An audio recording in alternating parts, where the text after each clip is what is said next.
YouTube.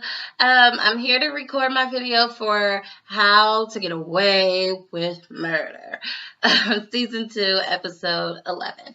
Okay, tonight's episode was titled She Hates Us, and the title said everything because it seemed as if in this week's episode, Annalise was just pushing everybody away. She was getting mad at everybody, and then people started to turn on her. The people that are closest to her, they realized that she's really hurting. I've never seen her like this. Whatever the case, it was hard for her to focus. She just wanted to sleep and take naps, and that was her way of kind of like shutting everything out. On the flip side, Wes is dealing with the opposite of Annalise. He can't sleep. She only wants to sleep. And they're both kind of their situations are similar in some type of way. And I don't fully understand now, but I think that they're bringing it up. And of course, we're not going to get to it until like the last episode. But anyways, so starting with this week's episode, I really don't know the order because there were so many flashbacks. But in the beginning, there was a flashback, and you hear like Annalise throwing up in the bathroom. You didn't think it was a flashback. You just thought maybe she's sick from everything that's going on. Okay, so she goes downstairs. Really odd. I was like, is this a freaking dream or something? Because the kids that I saw that were working for her, it was another like dream team of hers, and they look similar to the kids that she has now. Like the girl standing up looks like Laurel. There was like a token black guy, Wes. There was another guy there, and then Bonnie turns around. She had long hair then, and I was like, what?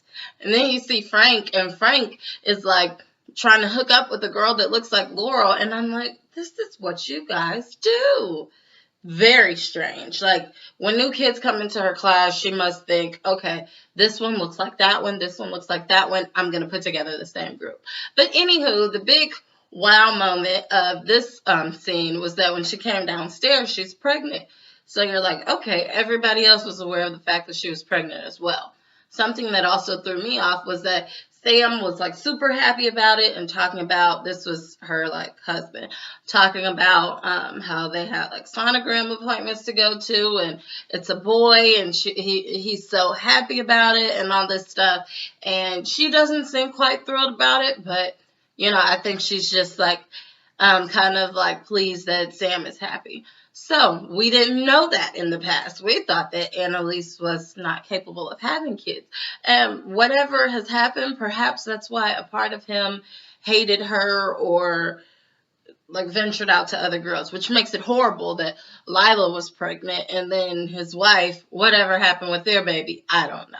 So we'll figure that out in the future. But anyway, so, a flashback to present time. There was a case going on this entire time with this guy that killed another guy, and he like stood over him, watched him die, and then he gets his phone and he sends a text to the guy's mom that said, I'll catch a ride home, I love you. And basically he just didn't want the mom to find the son there dead. So whatever the case, he was going to take like a 15-year plea deal and not take it to court. The mom stands up in court and she was like, I wanted to go to trial. Nobody's trying to hear from me.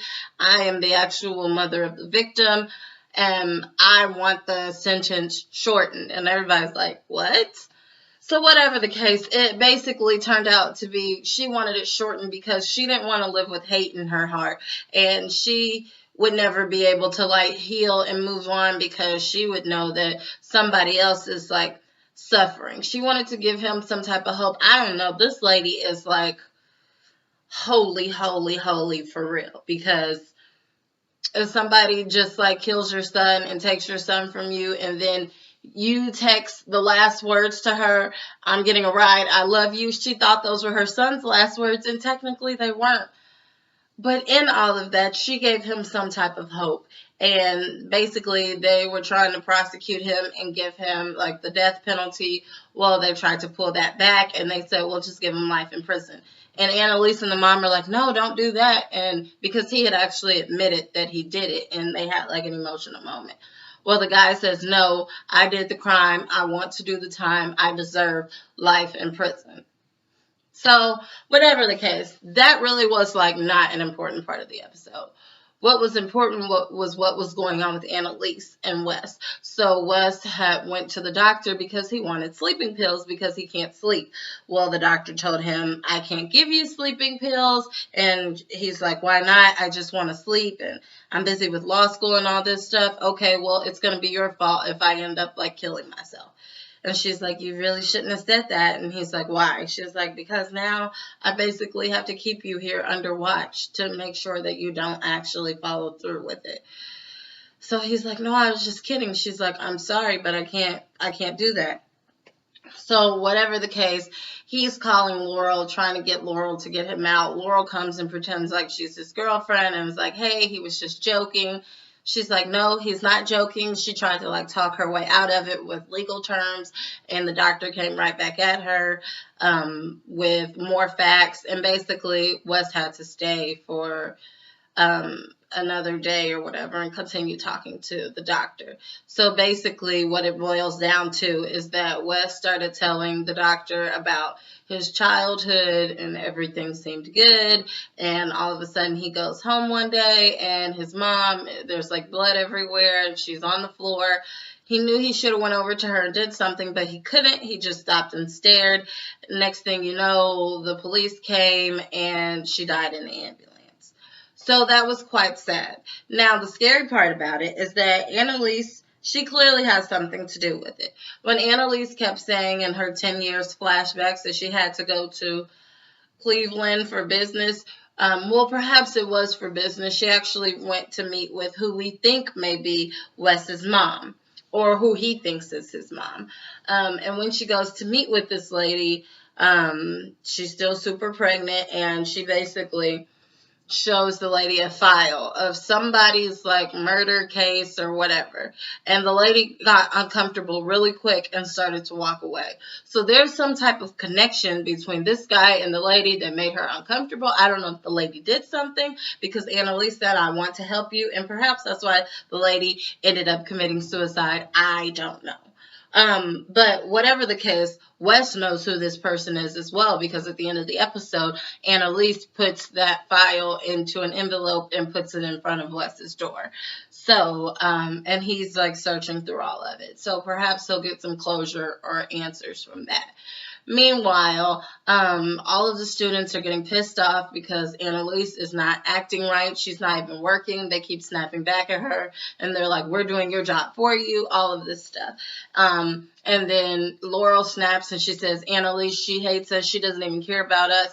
Wes is in like an insane asylum or something like that, and are under watch, and she won't even do anything about it. And they're like, what? He's there? Well, why didn't you tell me? Well, why didn't you tell me? And then she was like, Annalise didn't want me to, but Annalise knew, and she's not going to do anything about it. So all the kids like snap and turn on her, and they're like, I can't believe you. They really developed a bond, like a close-knit relationship with one another.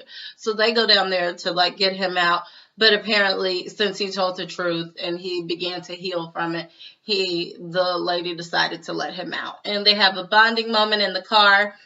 Asher pours out his feelings about, we don't need to lie to each other anymore, and you guys make it seem like you're only around me just to babysit me. If you had it your way, you wouldn't be. And they're like, no, we didn't really mean it, and da-da-da. Like, they're all closely connected to one another, and they don't want to admit it, but they are. Also, Nate, he shows up at Annalise's house, but she's gone. He brings her comfort food and something else. I don't know. It's really sweet. You could tell that he legit cares about her. And it's really because Frank went and talked to him and said, Annalise, something is up with her. And he's like, I can't be seen with you, Frank. He's like, we're just two good-looking guys. Just having a conversation. But, whatever. Speaking of Frank, Frank and Laurel, at the end of the episode, they kind of have like, they were about to have a breakup because Laurel was like, I'm tired of this. You lie to me, I lie to you, because Frank was mad because she lied, because she ended up telling the truth that Wes was the one that shot Annalise and not her. She just didn't want to pin it on Wes. And it was just a mess. And basically, Frank was like, I do tell you the truth. She was like, okay, no, you lie to me every single day. Sit here and tell me that you don't. You say you have all these things. I want to get to know you, but you said, what if all of it's bad? I know that you drugged Catherine and put her out in the woods. So have you done things that are worse than that? And she's like, you know what? I can't do this. We just can't be together because I keep falling for you and I really don't even know you. And so when she's about, it's like a really sad moment. And when she's about to walk out, he says, I killed Lila. And she's like, what? He's like, I killed Lila. She doesn't really want to believe him. So we shall see what happens with that. He must really love her because he's really breaking down. And to admit something that big, wow. Speaking of that, he's always had a relationship with Sam. We can see in the flashbacks. And then Bonnie, apparently Sam was Bonnie's like therapist or psychologist, psychiatrist, whatever it's called. So perhaps that's why Annalise knows so much background information about Bonnie. I don't know if there's anything else. Michaela and Caleb not talking. They're mad at each other because of the whole case. And anything else new? Not really. Not that I can think of. I don't know. This week's episode was great. So much happened. It just really sends me on a roller coaster ride every time. And I look forward to it next week as well. And what are my ending thoughts, predictions? Something happened to Annalise's baby, I'm sure. And perhaps the lady did something to Annalise, and then Annalise, like, she, I don't know, like, snitched on her or something because she killed the guy in the case. I don't know. And maybe that's why the lady ended up killing herself. And maybe that's why Annalise feels some type of guilt. And she, like, feels like she has to take care of Wes. I'm not sure. But that could possibly make sense. But maybe, who is Kristoff? Like, is Wes Kristoff? I don't know. Guys, let me know your thoughts below. Somebody commented last week. Go back and read my video on my video from last week. She really cleared up a lot of stuff for me. And I do that. Of course, that baby is not. Well, Wes is. I don't know. I don't think he's Annalise's son. So I don't know. This is why I love this show, because I really can't predict the ending, and I absolutely hate things that are predictable. But anywho, I hope you made it to the end and you enjoyed my video. If I left anything out, please let me know. Also, like, comment, and subscribe, and visit my blog at www.mrsblogaholic.com. Okay, I'll have the